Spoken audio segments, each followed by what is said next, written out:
71% of HIV-related deaths in the world are for people who are living in Africa. Welcome to The Human Factor, the show where we explore social change through the eyes of social entrepreneurs and nonprofit leaders. My name is Melanie Roussin, her name is Erin McKay, and we are your hosts. Today, we chat to Noam Angrist from Young. As a PhD student in sexual health, I'm totally fangirling over their work. Young looks for evidence of sexual health programs that work, so then they can adapt and deliver those programs across schools in Africa. As a graduate of maths and economics, Noam's passion for evidence-based programs that actually worked was what brought Young into existence. But sex talk ain't easy, so they let young people do all the talking. 135 people so far, to be exact. So today they've changed the life of 35,000 young people. Isn't that amazing? Across 358 schools, and they're aiming to reach 1 million young people in Southern Africa by 2020. So, hi Noam. Thanks for joining us on the Human Factor. Please fill in the gaps in my intro and tell us how you would describe yourself. Sure. Yeah. Thank you very much. Thrilled to be joining you today. Yes, so we describe ourselves as a grassroots youth-led movement to scale up evidence in health and education programs in East and Southern Africa. And we do it by young people for young people. So it's kind of a mouthful, but essentially what that means is we find rigorous evidence that's often done through randomized control trials or other kind of quasi-experimental methods to show which health and education programs have had proven social impact. Often those are kind of studies that are sitting on a shelf, accumulating dust, being presented at university, and they're not actually kind of making it to people in the form of real programs on a day-to-day basis. So we take those papers off of a shelf where they're accumulating dust, and we kind of dust them off and turn them into a real program, which is its own process that I'll hopefully talk about during this podcast. And then we scale those up by young people for young people, so it works with our target audience in practice, not just in theory. So that's kind of in the broad strokes. And then we've got two specific programs that I'll describe. But a youth movement to scale up evidence in East and Southern Africa. Oh, I love it. And we love hearing about programs that are for people that are actually built by those people, because it's just amazing. So working with young people and with schools, I'm sure that no day is the same for you. But tell us what a typical day might look like in your life.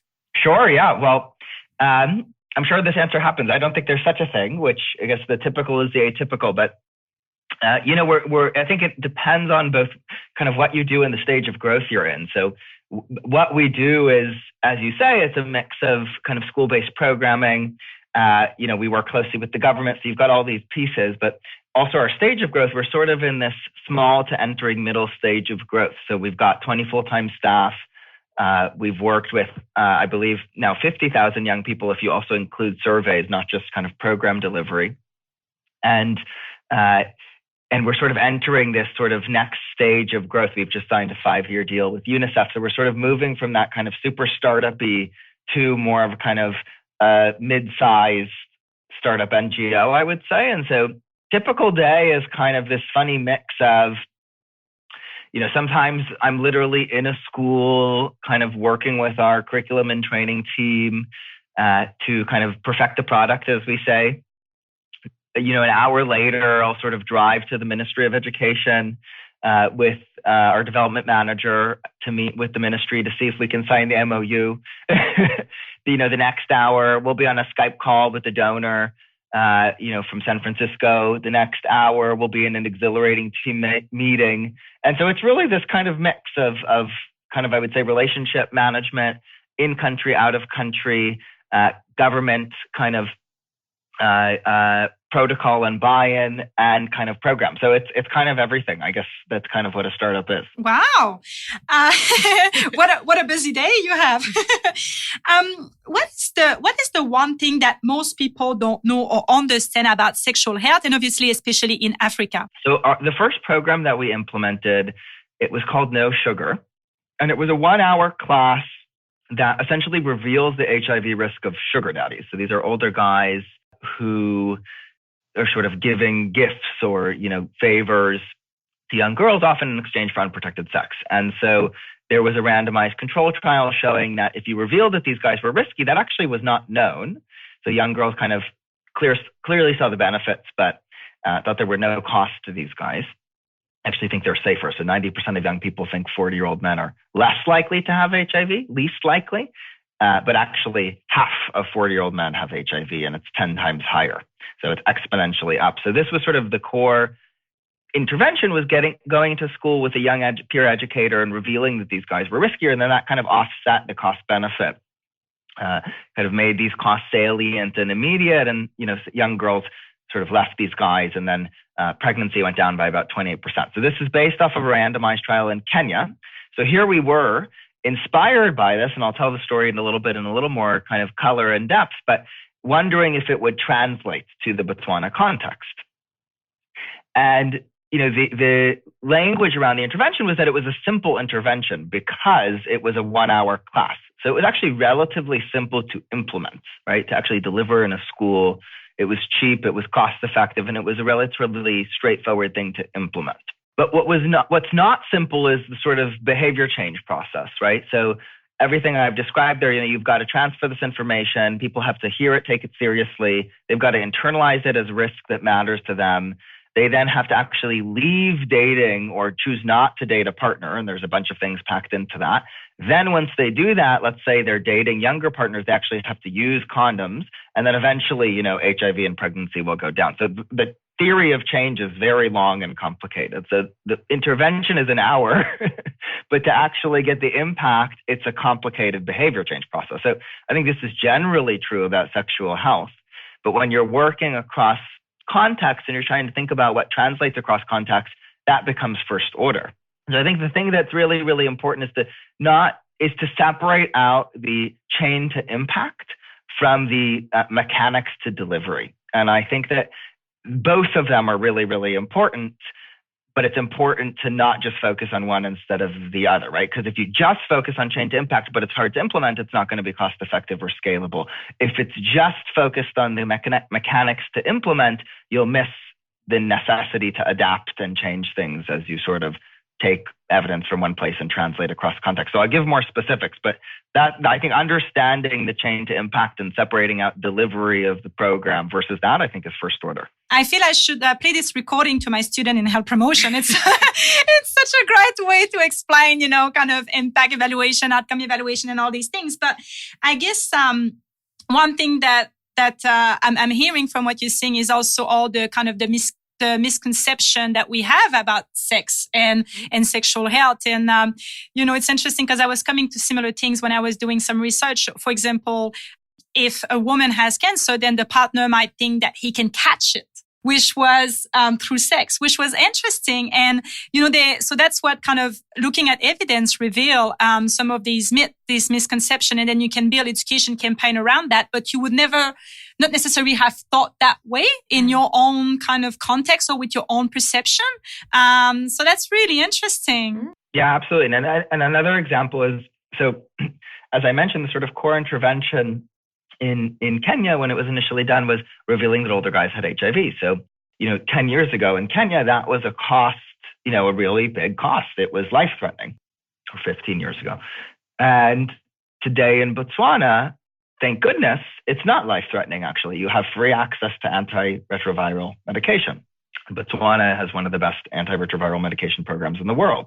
And so that's great because you can have HIV and you can survive and thrive. But by the same token, when you now reveal that older guys have HIV, it's the same message, but actually it might not be as costly, right? Young people, and we've had them say, so what? So, it's worth it to me. I get the money and I have antiretrovirals. So who cares if they have HIV? And so the message is exactly the same, but whether it's embodying that important element of being kind of a cost that matters, right? That mechanism, that sort of the mechanism of behavior change, that's changed. And so young girls have said to us, yeah, HIV is costly. It's not that it's not costly. It's just perhaps not as costly as it was 15 years ago.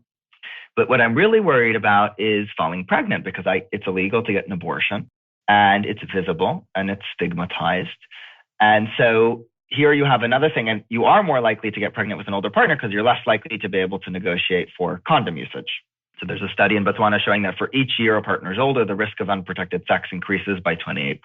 And so maybe the way of really translating this program such that it embodies the underlying kind of mechanism of behavior change is actually to reveal that older partners are more likely to both impregnate you and give you HIV.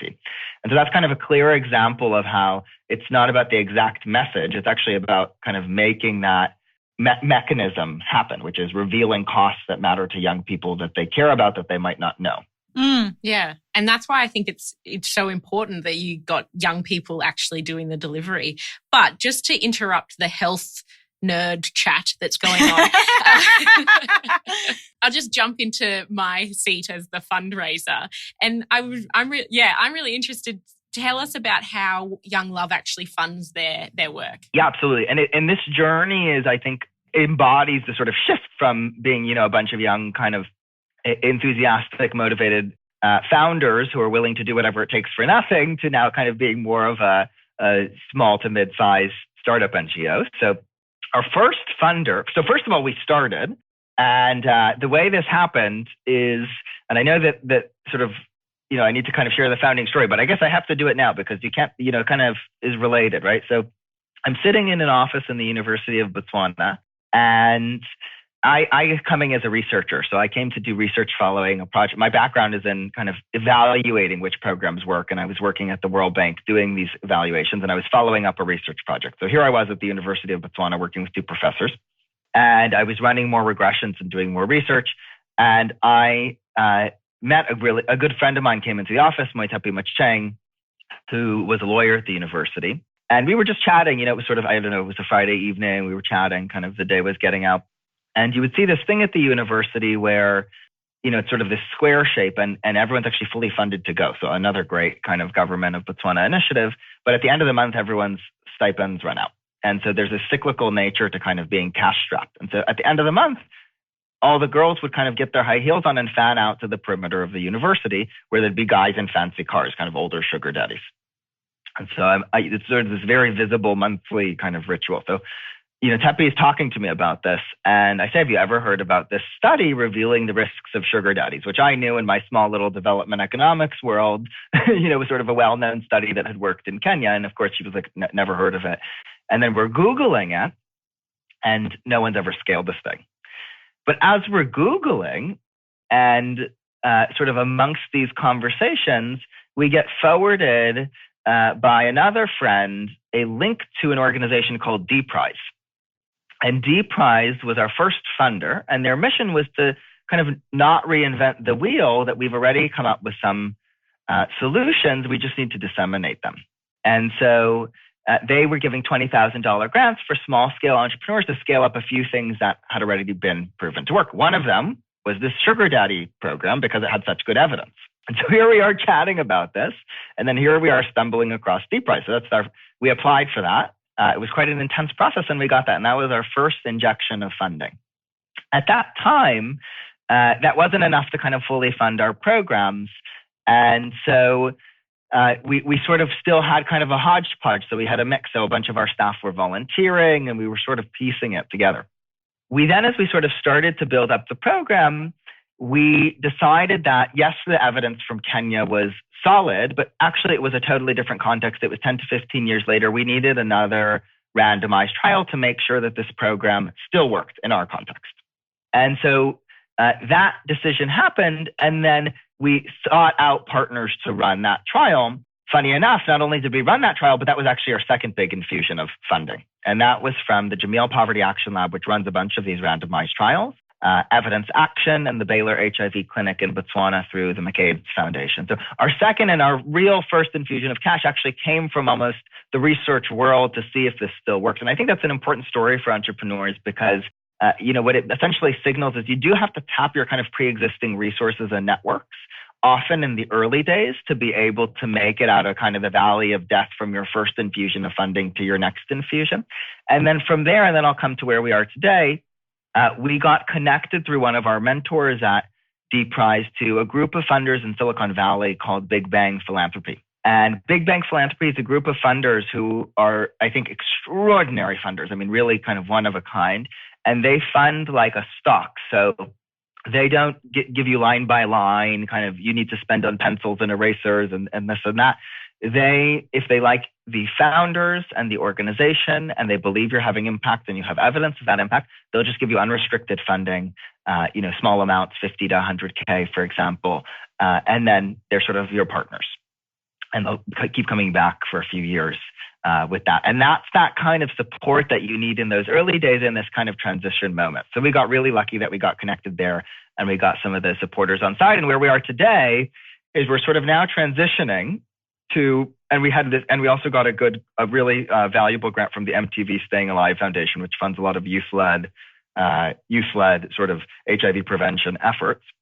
Where we are today, we're now kind of shifting. So, we applied to the Global Innovation Fund, which is more of a sort of nonprofit, but pulling from kind of USAID, DFID. So it's sort of a different basket of institutional donor. We just signed a 5-year deal with UNICEF. And so we're sort of moving into the sort of next stage of slightly larger multi-year institutional donors. That's sort of along with this journey of kind of bootstrap nothing to sort of entering this next stage. But I tell that story because often you describe funding and it seems like you just sort of got there, but there's this real valley of death that you have to cross, and there's sort of a process in getting there. Absolutely. And like most social entrepreneurs, if you're on the start of your journey, you think, oh yeah, I'll just get there just one day. But it's actually more meaningful to go, here's the steps that you can actually take. So during the intro, Mel mentioned that Young Love deliver programs by youth for youth. And what would you say is your biggest lesson learned about delivering peer-to-peer programs? And what advice would you have for other organizations that are looking to adopt a model like that? It's a great question. So, and this happened because we scaled, we took the academic paper, it's a 60-page paper, lots of equations and jargon. We were like, what's the actual program here? How do you figure, what happened? We talked to the original implementers. Then we started to deliver the messaging, but you're talking about sex. And so when you get in there and, our facilitators were describing, older partners' risk, everyone was quiet and mortified because it's a very uncomfortable subject, right? And our training manager and one of our kind of founding members, Tato Retsomo, has been doing this for years. She goes, I know what to do. I'm just going to do a few-minute icebreaker. And we were all very skeptical. We're like, few-minute icebreaker, what's that going to change? Is there evidence behind that? And she does it. It's a song and dance icebreaker. Within 3 to 5 minutes, there's just this trusting connection built. I mean, it was really kind of magical. And within that hour in that classroom, with that introduction, she then had the class for the rest of the period. And then we started to infuse and integrate kind of a series of things. And that sort of embodied to us, right, that this by youth for youth approach, not just having the implementer be a young person, but also the approach being youthful was first order. And so we started to integrate a series of other things that were like that. So for example, when students participate, we have everyone snap and support. And so there's this kind of culture of support around being willing to share your voice.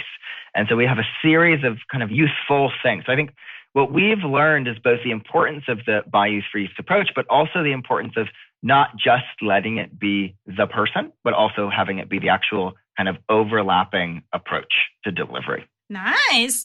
On your website, you mentioned that, and I quote, we bust myth, shatter stigma, and transfer simple, focus, and life-saving knowledge to your that saves life. My question to you is, what have you learned about the best way of actually bursting myth and shatter stigma when it comes to sexual health? Because that's not an easy topic. Yeah, absolutely. No, it sounds very nice, but it's actually, a full-time job for many people. So, I mean, not to oversimplify, but I think this youth to youth approach is the key, really. And so, if you get the agent right, kind of a youthful, charismatic person, and you also get the approach of kind of delivering that properly in a youthful way, it's really amazing what that can do. And I'll just give 2 examples. One is we actually had surveyors deliver sort of a sexual health survey.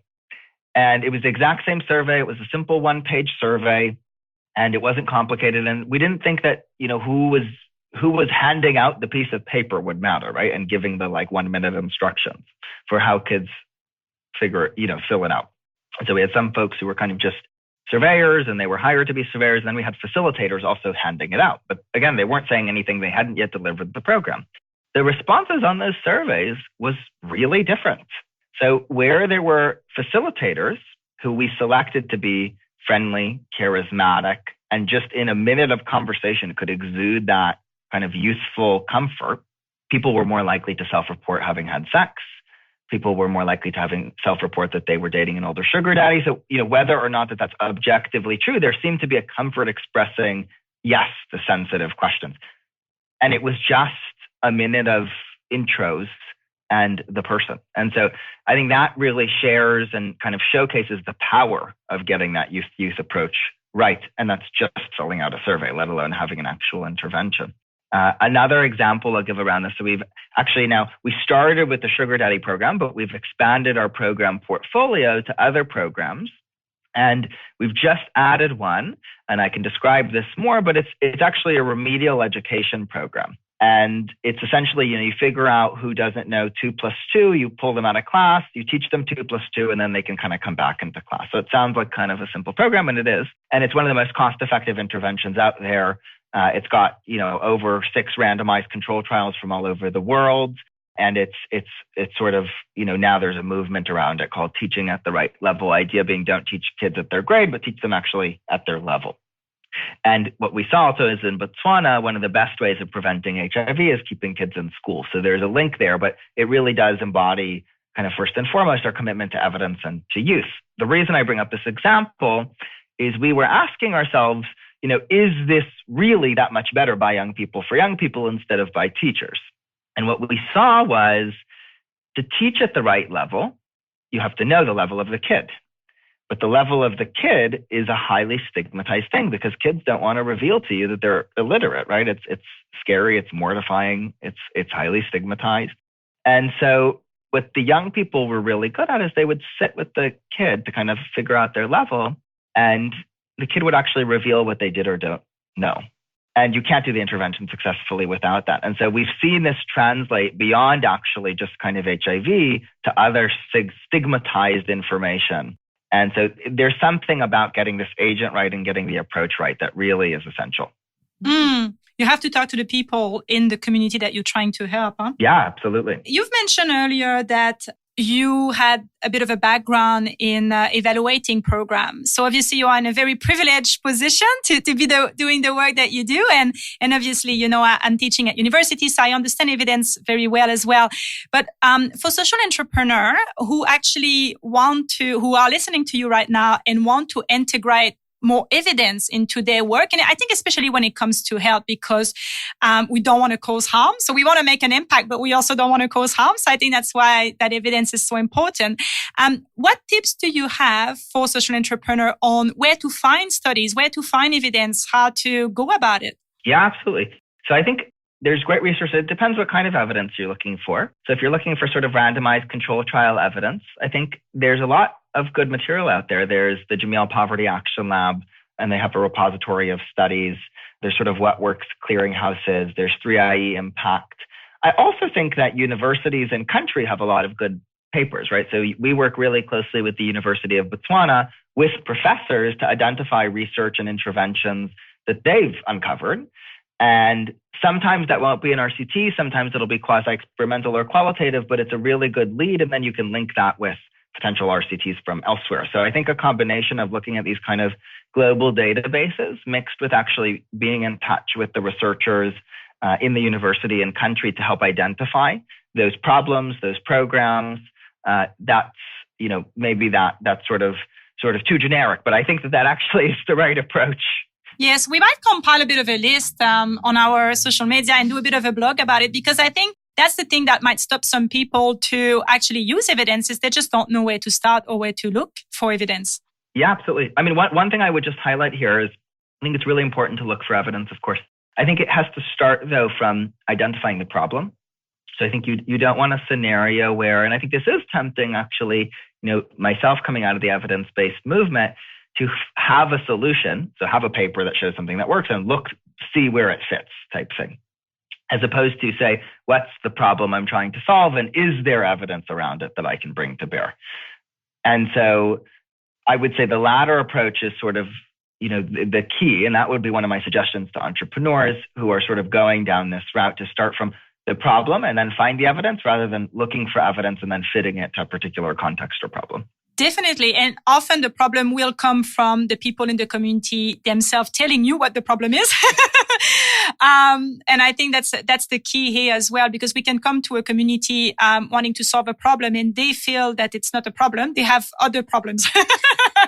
So I think that is really important, that consultation with the community. That's a beautiful message. Absolutely. And I think this link with the local university, whether it's the University of Botswana or whatever country, is great for that, right? Because the academics and the researchers and the students there know the problems across the generations, both from a firsthand perspective and from the research actually in country. And so that's in my opinion, the place to start. And they're probably doing more valuable research because they know what the problem is, rather than someone going, I think it might be a problem.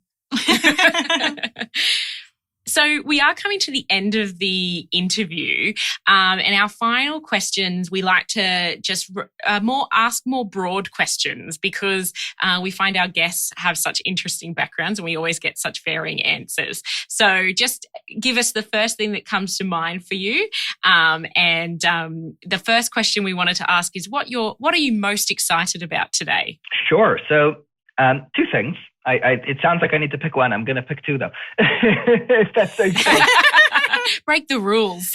That's how you have to be as an entrepreneur, right? So two things. First, I would say, so with the Sugar Daddy program I described, we were founded on the notion that there's evidence sitting on a shelf that needs to be scaled, but sort of accumulating dust, and someone needs to go and scale it. And we then ran this randomized trial here in Botswana, and the bottom line of those results was we did see some really promising behavior change. One of our main measures of pregnancy went down 20 to 40%, depending on kind of the regression specifications, whoever cares about that. So that was very promising. But we also saw a lot of need to adapt the program. So for example, this point I brought up earlier about, the costs that are salient. Is it pregnancy? Is it HIV? And we have a bunch of lessons like that. So that brings me to this point, which is we were founded on the idea that there is a bunch of evidence ready to be scaled. But actually what we've learned, and I think a lot of entrepreneurs will learn this or see this, is that that evidence is often from one study in one place at one point in time, and there's less evidence across countries and across time. And if you care about scale or adapting programs to a new context, you need evidence across countries and across time.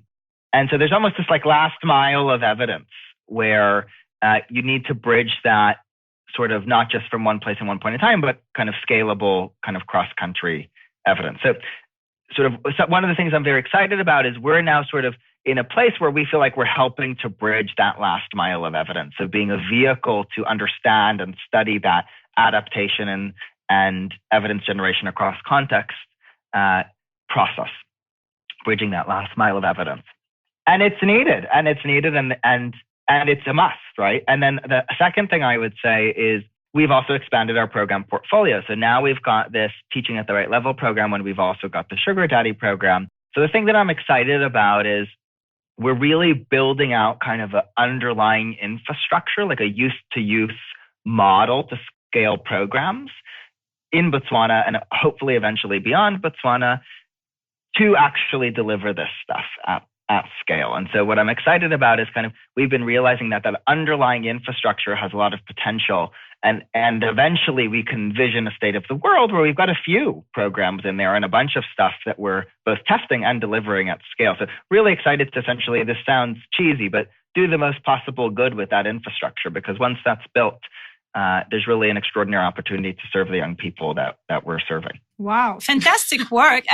What was the one thing that was holding you back from starting Young Love? Sure. So in full candor, we had a team of co-founders of 4 initially, and 2 of our co-founders who are and were extraordinary did decide to kind of take the next step in their life and career and not stay with the organization. And that, I think, will happen to a lot of founding teams. It's a very shaky moment. And, me and Tappy, we were saying, can we do this? Can just us 2 do this? And we almost said, no. it's not the core team, and it's a moment of doubt, and we kind of, we almost kind of shoulder bumped each other and kind of hugged. We were like, no, let's do this. And it was a risky moment. And I think when that kind of core team starts to, because when the founding team is not going to be, and I know everyone says this, the mid-sized team or the end state team, but when it starts to change in composition, it's a real moment of uncertainty. I think it's really tempting to say it's changing, it's different, should we be doing this? And I think the answer is usually yes. And I think the temptation is usually no. And so I think that the one thing holding us back was this almost confidence to be bold, confidence to continue in the face of what felt like quite radical and big change. So, the organization we are is so drastically different from the organization we started, and both in team composition and style and structure. The underlying mission though stays the same. I mean, Tepi said this at our launch event. She said, March, it was actually yesterday was our 4th birthday. So March 22nd, 2014, she said, it's time we stop guessing. It's time we scale what works. And it's time the youth rise up to solve our generation's most pressing challenges. And that stays as steadfastly true as ever. But a lot of other things have changed. And so I think as you experience radical change, really stay the course, because you're probably onto something, and don't let that change shake you. Awesome. So what do you see as being your biggest challenge for Young Love in the next 12 months? We are facing some capacity constraints. And I think this is often true, but now that we've expanded our program portfolio, now that we are thinking about how to bridge this last mile of evidence, that's, a whole nother ball game. So we're sort of trying to build a scale-up model. We're trying to do really good and rigorous R&D, and we're doing it across 2 programs. So it's extremely exciting. The government's extremely on board and interested. We've gotten letters signed by the Minister of Education, kind of supporting and backing these efforts.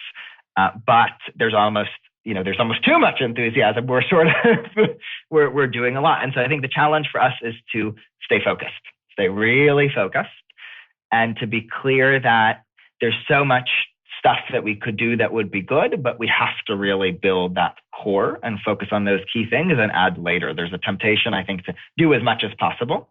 And I think it takes a lot of important discipline to do a few things really, really, really well. And so that's, I think, going to be one of our biggest challenges in the coming year.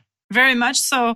What is the best advice that you've ever received? Yeah, so I find it hard to answer this question, because I think the thing that comes to mind is like the most salient advice you've heard recently. So I'm just going to go with that, if that's okay. And I just heard it the other day, and it's a quote that I actually hadn't heard before. Maybe you guys have, but it is, we measure what we value and we value what we measure. And I really like that. And I won't explain that further, but I think that speaks volumes. Absolutely. And sadly, it is time to wrap up. If you could leave us and our listeners with just a few words that they would really take to heart, what would they be? What would they be? I think 2 opposing things that hopefully the listeners can juggle that tension. One is, don't reinvent the wheel. And I think that there's this temptation as an entrepreneur to come up with a new idea. I think there's a lot of great ideas out there, and someone needs to deliver them really well. And delivering them really well is crazy hard, maybe harder than coming up with a good new idea. There's this phrase, ideas are cheap, execution is everything.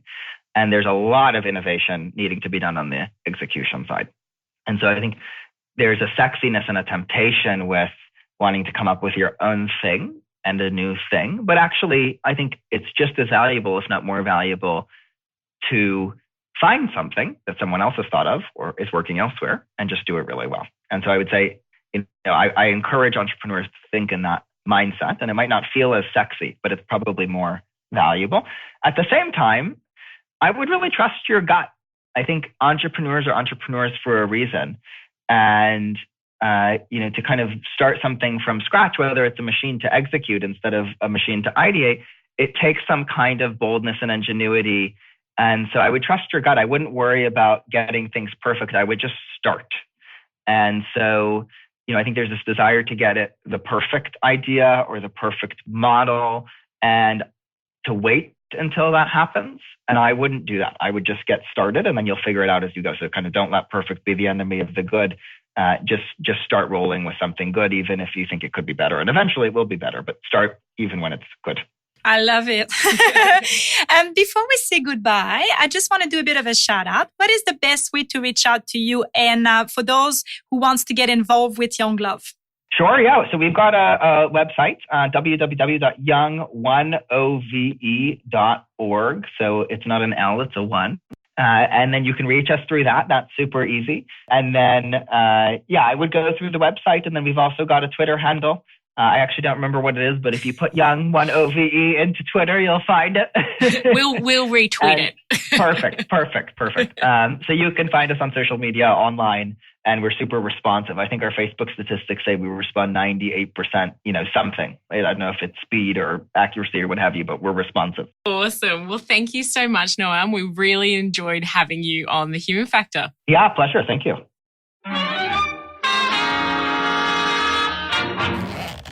The goodie bag. It's good. It's time for the goodie bag.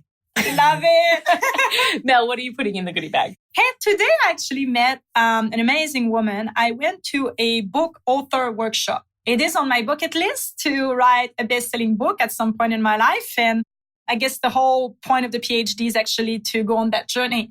But before I do that, I actually, wanted to go to that workshop and find out a bit more about how to write a book. And I've met this amazing woman. Her name is Jo Mencken. And she's a single mom who had a double mastectomy. And she started a little community on Instagram. And if you're on Instagram, you can check out Breast Wishes Journey. And if you have had breast cancer or know women who have had, it's obviously quite a distressful time. But what she does is she's actually building that community and then giving and raising some money for Brisbane Breast Bank. Brisbane is where we live. And she's really passionate about that organization because apparently the funds are going there quite directly to help women directly. So she's quite passionate about that. But I really like why she's doing that is because she found out that her daughter of 9 years old, again, she's a single mom, has 50% chance of having the same cancer. So she wanted to raise funds for research thinking of her daughter. And I think it's a beautiful journey. Her Instagram is beautiful. She's got a great blog there as well. And she's trying to connect women with some resources. So for example, there's this tattoo artist who specializes in helping women following that kind of surgery, I guess. So that's a beautiful story, very inspiring. And she's doing really well on Instagram, has nearly 3,000 followers on Instagram. So actually, no, 2,300 on Instagram, but still doing really, really well. So yeah, beautiful encounter today. Nice. Yeah, I think breast cancer is something that touches sort of everyone. My grandmother passed away from breast cancer and my aunt currently has breast cancer. And it's a tough thing to deal with, but my family uses humor a lot. We often take out my aunt will often take out her fillers. Sometimes they'll end up on someone's head at a party. And you know what I like about this is to see the person behind the sickness. Yes. I think that's really important. Absolutely. Yeah. So my goodie bag this week is also a woman. We're just putting people in the goodie bag left, right and centre, but specifically a book that was written by Sarah Wilson. So I'm putting in the book, First We Make the Beast Beautiful. So you may recognise Sarah's name from the I Quit Sugar phenomenon. So she wrote those as well. But she also just recently wrote a book called First We Make the Beast Beautiful, which is all about anxiety and depression. I was given this book. I'm not a huge nonfiction reader, but so it's taken me a long while to get through it. I mean, I'm not even halfway yet. But what I'm enjoying a lot about this is sometimes I find when it's a discussion about anxiety or depression, the author is trying to say it's my way is the best way to deal with these sorts of things. But what Sarah has been doing is both sharing her own personal experience with anxiety, depression, and also OCD and her immune disorder. but also exploring different things and not saying this way is the best way or otherwise. She's just sharing all the different thoughts and research around it, but also exploring things that have been around to help humans with the craziness of their mind forever, such as meditation, mindfulness, yoga, those sorts of things.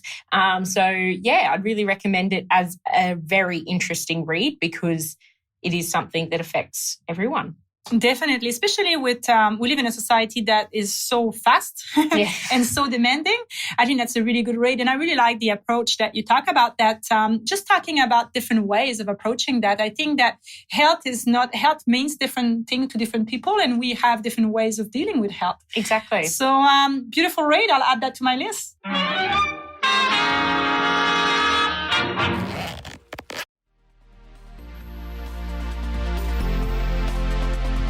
Thanks so much for listening to today's episode. If you enjoyed it, please head to iTunes, rate us, and please hit subscribe. Then you can head over to our Facebook page, The Human Factor, and hit like, or find us on Instagram at Human Factor Podcast. Tell us what you thought about today's episode. And if you have thoughts or insights to add to anything Noam said today, leave us a comment. Or you can tweet us at _Human Factor, or visit the website humanfactor.com.au and leave us a voicemail or a message. This show is just one part of a community that wants to affect and grow social change. If you have a topic or a person that you'd like us to feature on the show, please let us know. You're all awesome, and we'll see you next time.